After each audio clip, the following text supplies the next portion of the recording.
কাদ আফলাহা মান তাযাক্কা, সফল হয়ে গিয়েছে নিশ্চিতভাবে সে যে ব্যক্তি নিজেকে পরিশুদ্ধ করতে পেরেছে। পরিশুদ্ধ কে হয়েছে? যে মুহাম্মদ সাল্লাল্লাহু আলাইহি ওয়াসাল্লামকে নেতা হিসাবে গ্রহণ করতে পেরেছে।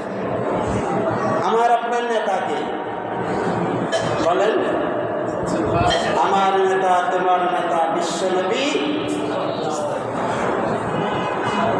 আমার আপনার নেতা হওয়ার একমাত্র যে বলছেন মুহাম্মদ সাল্লাল্লাহু আলাইহি ওয়াসাল্লাম, যার জীবনের মধ্যে কোনো খুঁত নেই, নিখুঁত জিন্দিগির অধিকারী তিনি হচ্ছেন আমার আপনার লিডার।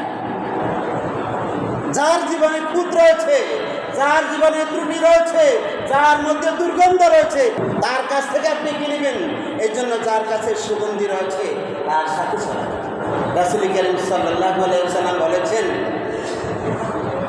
মন্দ লোকের বৈশিষ্ট্য হলো তুমি যদি সে হাফরওয়ালার মতন, কামারের মতন, কামারের কাছে বসলে কামারে বলবে তুমি আমার হাফরটারে টানো, অথবা সেটা না বললেও আপনি যে সেখানে বসে থাকলেন তার ওখানকার যে ছাই, ওখানকার যে গন্ধ, সেখান থেকে আপনি কী হবেন? কষ্ট পাবেন, আপনি ক্ষতির অন্তর্ভুক্ত হবেন। আর ভালো মানুষকে রাসূল কারীম সাল্লাল্লাহু আলাইহি ওয়াসাল্লাম বলেছেন সে হচ্ছে আতরওয়ালার মতো, আতরওয়ালার মতো। আতরওয়ালার সাথে তুমি যদি চলো তাহলে সে তোমাকে একটুখানি আতর দিবে, অথবা আতর যদি তোমাকে নাও দেয়, সে যে আতর দিয়েছে তার জ্ঞানে তুমি বিমুগ্ধ হবে, তুমি সহজেই অনুভব করবে।